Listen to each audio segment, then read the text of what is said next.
Olá, sejam bem-vindos a mais um SKCast. E eu aqui no dia de hoje estou com o Renan. Tudo jóia, Renan? Tudo bem, Nicolas? Obrigado pelo convite. Maravilha.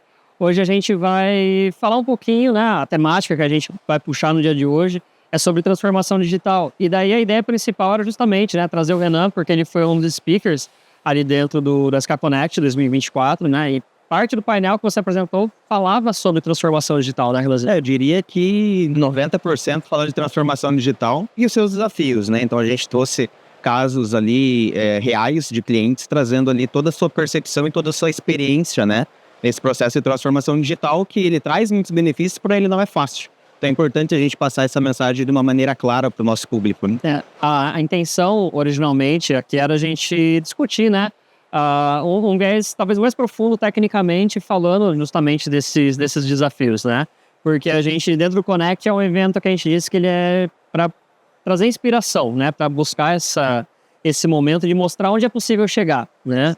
Aos nossos clientes, né? E a comunidade de uma forma geral. Mas a gente às vezes explora um pouco menos as etapas técnicas que eventualmente os clientes eles têm que percorrer, né? E quais são essas atividades que vão, no final das contas, né, encaminhar ele para uma transformação digital, né? Principalmente quando a gente fala de um início de transformação digital, quando a gente trata isso a partir da engenharia, né? Que é, de certa forma, onde a informação sempre nasce quando a gente fala de uma indústria que desenvolve produtos, né? Então, quando a gente fala de transformação digital, que é um termo extremamente abrangente, que pode impactar diversos departamentos dentro da indústria, é importante cada empresa, cada processo da indústria, ela ser pensada como um todo, né? Então, quando a gente fala da transformação digital a partir da engenharia, ele tem seus desafios, mas pensando em processos de manufatura tem outros desafios, mas é importante que ele seja encarado como um processo e um projeto corporativo da indústria, né? Então, quando a gente fala do ponto de vista de engenharia de produto, onde eu tenho soluções CAD, onde eu tenho engenharia multidisciplinar, projetos mecânicos, elétricos, eletrônicos, toda a tecnologia embarcada do meu produto, é importante, então, que a gente saiba exatamente estabelecer prioridades e etapas, né? Para que a gente consiga fazer um processo de transformação digital que ele tenha início, meio, mas que o fim, às vezes, ele nunca chega, por conta de que sempre a gente vai ter uma melhoria a ser feita a partir do processo de transformação. Então, a partir da engenharia de produto, é importante a gente entender quais são os desafios, as prioridades, porque, obviamente, um processo de transformação digital tem que trazer retorno, tem que trazer melhoria de indicadores, tem que ter um payback, exato. Então, ele precisa ser muito bem pensado e entender quais são esses desafios para iniciar esse processo. E é interessante a gente pensar que, até dentro de como a gente trabalha aqui na SKA, né, de forma consultiva junto aos clientes para ajudar nessa condução, a gente tem clientes de todo tamanho. Tem o cara que é pequeno, que é uma engenharia, às vezes uma pessoa que é individual, né? E ela tá ouvindo, às vezes, esse programa que a gente está fazendo. Tem a empresa média, que a gente pode falar, pô, é uma engenharia robusta, já tem umas 5, 6 pessoas, até clientes que vão ter algumas dezenas, às vezes, de pessoas trabalhando. E a transformação digital, ela pode ser encarada, né? Ela pode ser um desejo de todas essas esferas, né? Dessas pessoas, né? Desses diferentes níveis, mas eles são encarados de forma diferente. Igual você falou, é um projeto. E quando você tem um projeto que é individual quase, né, numa empresa muito pequena, o desafio ele não é menor, por assim dizer, né? Às vezes é tão desafiador quanto, né? Porque às vezes a pessoa ela tem que cruzar e correr para cabecear, né? Existe esse desafio da empresa que é menor, tem esse comprometimento, né? Mas quando a gente fala de ampliar esse comprometimento, quando a empresa é muito maior, isso vai escalando progressivamente. Mas o que acontece dentro do entendimento geral é que uma transformação digital é mais simples, às vezes, numa empresa menor, porque isso envolve, às vezes, menos processos, né? Ou os processos estão sob controle de menos pessoas. Você entende que isso é uma coisa mais simples de ser alcançada se um cliente nosso chegar e falar, ó, assisti o Connect, achei um baita do programa, ouvi vocês falando sobre isso, eu acho que se aplica a mim. Quais você acha que são os indicadores de uma empresa que ela é menor, no caso, e que gostaria de passar pelo processo de transformação digital, né? E já que a temática é os desafios, né, que eles acabam ocorrendo, numa empresa pequena, como você acha que isso acontece? Qual você acha que é essa Eu diria que os desafios, eles estão mais relacionados em relação à empresa pequena e empresa de maior porte, a quantidade de pessoas do que de processos. Por conta de que, quando o processo muda, isso impacta diversas pessoas e as pessoas precisam estar engajadas para isso. Mas eu acho que é importante, Nicolas, a gente também trazer o que é a transformação digital de uma maneira objetiva, de uma maneira prática, né? Porque a gente às vezes fica muito nessa questão do termo, né? Que ele é um termo bastante utilizado, né? Mas o que é isso na prática? Toda indústria, seja ela pequena ou grande, ela precisa ter rastreabilidade dos seus processos de desenvolvimento de produtos. Toda indústria precisa se comunicar com outros departamentos, né? Ou seja, alguém vai chegar e falar, viu, aquele projeto desenvolvido em 2012, com tais características, e a gente às vezes fala muito dessas questões, quando a gente fala de controle de versionamento, revisão, começa por aí até uma ideia, né? Mas é simplesmente para reaproveitar. Mas a gente começa a caminhar para outras etapas que vão além eu queria fazer um projeto igual aquele, ou preciso fazer um item de reposição para aquele projeto, né? Isso começa a avançar. Quando nós falamos de transformação digital, que é um termo extremamente abrangente, acho que é importante a gente ser mais prático possível, mais objetivo possível, para que as pessoas entendam o que a gente está propondo quando a gente fala de transformação digital. E do ponto de vista de uma engenharia que tem um desenvolvimento de produto, né, será que é importante, por exemplo, eu ter a rastreabilidade de tudo que acontece, né? Ou seja, vou criar um produto e será que isso tem um requisito? Será que isso tem alguma simulação para validar esse produto? Será que alguém solicitou alguma alteração nesse produto ao longo da sua cadeia de desenvolvimento? Como que eu consigo rastrear tudo isso? Qual que é o histórico que eu tenho? E a partir desse histórico, eu posso aproveitar para reutilizar a partir de outros projetos. Então é importante nós entendermos que a transformação digital, ela é esse termo lindo, bonito, mas que ela tem todos os benefícios por trás. Segurança da informação, eu tenho redução de custos também com infraestrutura de armazenamento de informação, então tem diversas coisas que a transformação digital, ela traz. Por isso que é importante, né, seja uma empresa pequena, uma empresa grande, entender quais são as prioridades, para saber por onde começar essa transformação digital. A gente tinha um paralelo muito próximo quando a gente falava, e não são itens totalmente desincronizados, o universo de indústria 4.0 e a transformação digital. Em algum momento elas podem se mesclar, se confundir, porque você vai ter muitos pilares desses dois termos, né? Que vão eventualmente acabar se mesclando e às vezes você olha para uma característica de um que também pode ser muito bem implantado no outro. Mas não significa que são sinônimos, né?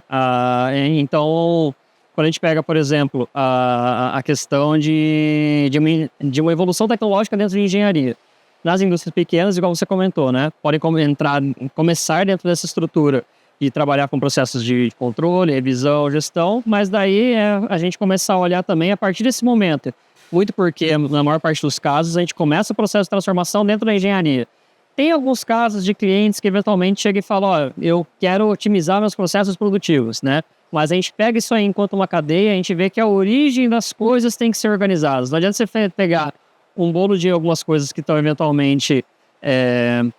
difícil falar, né, que estão bagunçadas, porque ninguém trabalha bagunçadamente, né? Mas que elas não estão, às vezes, estão estruturadas como eventualmente poderiam estar, né?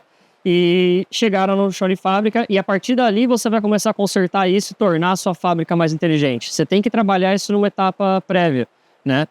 Tudo isso, né, para dizer justamente que você olha às vezes para as questões de manufatura, que pode ser um pilar super importante para você estruturar dentro do Indústria 4.0, mas quando você está buscando uma transformação digital, é difícil você começar completamente pelo chão de fábrica. É mais interessante você voltar justamente e fazer essa análise anterior, para identificar não só aquilo que você justamente comentou, né? Qual que é o ponto de interesse? O que a empresa está querendo transformar digitalmente? Nunca você vai transformar uma área, sempre é meio que a empresa como um todo, né? Então não adianta você isolar esses departamentos e até por isso você tem essa questão do compromisso e ter que olhar todos os processos envolvidos, né? Sim, e por isso que a gente bate na tecla da questão dos desafios da transformação digital, porque ela envolve não só tecnologia, ela envolve processos. Então não adianta eu pegar um processo ruim e digitalizar. Eu preciso corrigir o processo, entender qual é a melhor forma de fazer ele, para que daí sim eu pense nele no formato digital, que vai conferir rastreabilidade, vai conferir comunicação, melhor colaboração entre pessoas. Então por isso que a gente sempre bate na tecla de que um processo de transformação digital ele não começa com a tecnologia, ele começa com os processos, né? E a SKA entende que isso é um ponto muito importante. Por isso que a gente sempre insiste com os nossos clientes em fazer esse trabalho de primeiro, vamos pensar juntos, né? Vamos pensar em como a transformação digital ela pode se estabelecer na sua indústria a partir do que você tem hoje. E quais são os desafios que a gente vai ter no processo individual da tua empresa. Porque cada empresa vai ter suas características, suas regras de negócio, mas todos eles têm desafios. Então a SKA está aqui para ajudar não só na questão tecnológica, mas também na questão dos processos aí, para a gente também passar para vocês o que são as melhores práticas. E se a gente pegar de forma prática, né? fazendo essa retrospectiva e olhando para a etapa inicial, que é onde a gente entra, justamente em engenharia. A gente encontra clientes, né, vou puxar esse ponto de novo, né, de vários tamanhos, com várias condições históricos diferentes, né. Hoje, dentro da engenharia, a gente também, se a gente pensar em todos os desafios que estão em todas as etapas, a gente vai achar muita coisa, né? Mas olhando dentro da engenharia, o que você enxerga como sendo o maior desafio para as empresas que vão começar a falar, ó, entendemos que é um processo multidisciplinar, que vai envolver várias pessoas, a gente vai ter que fazer um mapeamento de processos, então vamos começar. Hoje, o que você entende que é o mais comum dentro dessas estruturas? Qual que é a primeira grande pedra, né? O primeiro elefante branco que a gente tem que tirar da sala, pedra que a gente tem que começar a mover, para que a engenharia comece a entrar nos eixos para daí desencadear uma transformação digital? Eu diria que é muito por conta de todo o legado que a engenharia e a indústria tem, né? Porque, afinal de contas, quando a gente vai falar de um processo de transformação digital, a gente tem que pensar que a gente vai trocar o pneu do carro com o carro andando, né? A empresa vai continuar vendendo, vai continuar desenvolvendo e, obviamente, toda empresa tem seus históricos, todos os seus legados. Então é importante entender que não é simplesmente eu pegar todo o meu histórico, copiar e colar para dentro de um sistema digital e pronto, tá tudo rodando. Não. Tem seus desafios, tem as melhores práticas, seja na ferramenta CAD, ou seja em outras soluções que envolvam ali o departamento de engenharia. E é por isso que a gente precisa entender, né, exatamente quais são as características de cada negócio para a gente identificar quais são os melhores caminhos para fazer esse processo de transformação digital. Então a gente até brinca, uma coisa que a gente até trouxe no Connect, né? Que é o fato de que um processo de transformação digital, ele sempre traz benefícios, mas que eles são a médio e longo prazo. No curto prazo é difícil ver benefícios, porque o esforço é muito grande no início para fazer essas mudanças de processo. A curva que a gente vê em todo e qualquer processo, no final das contas, né? Se você puxa em gráfico, né, as questões de desempenho, você tem aquela linha que ela é constante, né? Porque é o standard onde você está trabalhando. De repente você fala, vou adotar uma ferramenta nova, mudar um processo, alguma coisa. Por mais que você está visando uma melhoria, a curva nunca sobe. Ela baixa, existe um processo de adequação, existe um fundo de vale, as discussões, as brigas, uma decepção inicial, até que você percebe e falou, cara, o negócio começa a melhorar, tá dando certo, uma hora você equivale às questões de desempenho, mas aí você sempre vai dar um salto para cima. E isso vai acontecendo em todos os ciclos do processo de transformação digital. Então não adianta imaginar que é uma ferramenta, uma solução que vai entrar, igual você falou, né? Olhando, por exemplo, o grande universo de TLM ou ferramentas de gestão ali, né? Não existe um Ctrl+C, Ctrl+V. Pega tudo, coloca lá dentro, agora estamos felizes trabalhando dentro dessa solução. O pessoal vai ter que dominar a ferramenta, vai ter que começar, às vezes, a fazer um projeto piloto, trabalhar ali dentro, experimentar, tirar as dúvidas, a gente entender, embora a gente faça previamente, né? Entender quais são os desafios e gaps que eventualmente existam nesse primeiro processo para se adequar à realidade do cliente e depois, quando tudo isso aí rodando, ele começa a ter um perfil de desempenho maior e daí a gente pode falar que uma etapa, pelo menos, ela entrou num processo digital. E daí, né, como eu estou gostando de fazer um bate-bola, né, outra pergunta, você entende que as empresas hoje, elas estão transformando digitalmente os setores de forma individual? Faço primeiro um setor, depois eu desenvolvo para o próximo, depois eu vou para o terceiro, depois eu vou para o quarto, ou é tudo meio que acontece de forma concomitante? Tudo vai se transformando junto, em forma... Eu diria que... Eu diria que depende de caso a caso, por conta de que, como eu falei, dependendo do tipo de indústria, se é uma indústria que a gente chama, por exemplo, de ETO, né? Que é a indústria que faz projetos sob demanda, projeto de máquinas e equipamentos, né? Então, o cerne dessa indústria é a engenharia. Então, sempre começa por ela, né? Por conta de que todas as demandas de todos os departamentos, em algum momento, ela vai chegar na engenharia por conta dessas características, né? Porque toda a propriedade intelectual, se a gente pode dizer assim, está dentro da engenharia. Mas vou até citar o exemplo do Connect, onde a gente teve ali casos, por exemplo, da ArcelorMittal, casos da Aço Tubo, onde eles começaram o processo de transformação digital pela manufatura. Pelo fato de, primeiro, quero identificar o que eu estou produzindo, eu quero identificar qual que é a minha eficiência de máquinas, porque ali a gente está falando de indústrias onde o cerne delas é a produção, é produção. Então, o valor agregado está na produção. Então, a transformação digital ela vai ser mais prioritária nesse ponto, né? Então, é caso a caso, a partir de que nós também entendemos que a partir do momento que começa num departamento, os outros departamentos já começam a ver benefícios. Porque às vezes a informação já chega de uma maneira mais coerente, chega mais rápido, né? Então a informação é distribuída de uma maneira que todo negócio vê benefício. Que é um ponto que a gente acaba associando de forma geral, né? A gente sempre precisa otimizar as questões de comunicação dentro de empresa, né? Não é porque a comunicação, às vezes, ela é falha. Todo mundo se esforça para ter uma comunicação saudável, né? Difícil é achar alguém que é um detrator dentro da empresa sob a perspectiva de comunicação. Ninguém está lá dentro querendo minar alguma coisa, né? Todo mundo está buscando o melhor. Mas como esses pacotes são transmitidos, né? O que é genuinamente empacotado, né? Usando a redundância, né? Sendo redundante, é empacotado dentro de um departamento e como isso é acessível pelo outro e se o outro acessa isso, como ele também pode retroalimentar aquele outro departamento para que exista uma comunicação saudável, né? Então, se os departamentos, o departamento, né? Ou então uma empresa onde você tem realmente a característica de produção, como o CERN, igual você falou, né? Sotubo, ArcelorMittal, foram 2 casos bem legais que aconteceram lá no começo do Connect, né? Você tem isso muito explicitado. E daí as soluções, elas realmente não batem na engenharia e daí os desafios são outros. Porque a gente comentou, né? O desafio, eventualmente, de uma engenharia é como você vai trabalhar e organizar esse legado. Porém, quando você está no chão de fábrica, às vezes você entender como funciona toda essa rastreabilidade dentro de um departamento que já tem muita comunicação, né? Eu particularmente, eu gosto muito desse termo que você utilizou, de rastreabilidade, porque eu acho que é um dos benefícios que a gente tem logo de largada quando a gente fala de transformação digital. Comunicação, por exemplo. Por que a comunicação é falha? Pelo fato de não haver rastreabilidade daquilo que for comunicado, daquilo que foi tratado há muito tempo atrás e não ter histórico disso. Então, acho que a primeira coisa que a transformação digital traz de benefício é o fato de eu ter históricos, rastreabilidade e a comunicação assertiva entre pessoas, né? E um ponto acho que é muito importante nós trazermos aqui também é o fato de que essa transformação digital, ela não é rápida, né? Ela, como a gente vem insistindo aqui, né? Precisa estabelecer processos, né? Então, não tem como eu resolver problemas graves, problemas de anos da minha empresa do dia para a noite.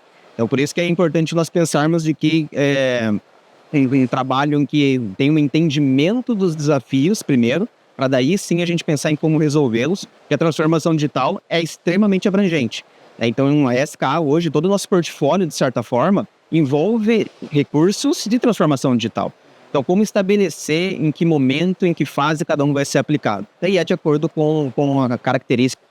É aquela máxima que fala, não tem resposta simples para pergunta complexa, né? A gente tem que trabalhar, estudar, se debruçar em cima. Fato é que legal ter uma SK eventualmente como parceira, porque a nossa missão é justamente essa: mapear, identificar, propor e ajudar a construir essas... Exatamente. Então, hoje a SK está indo muito para esse caminho de que nós precisamos ajudar o nosso cliente na questão processo, na questão de consultoria, e não só na questão tecnológica, né? Acho que esse é o caminho. Perfeito. Gente, acho que é mais ou menos o tempo que a gente tem, né? É um papo produtivo, mas ele é relativamente curto, o que a gente tem aqui. Dá para ficar bastante tempo trocando uma ideia e trazendo cenários e possibilidades aqui, né?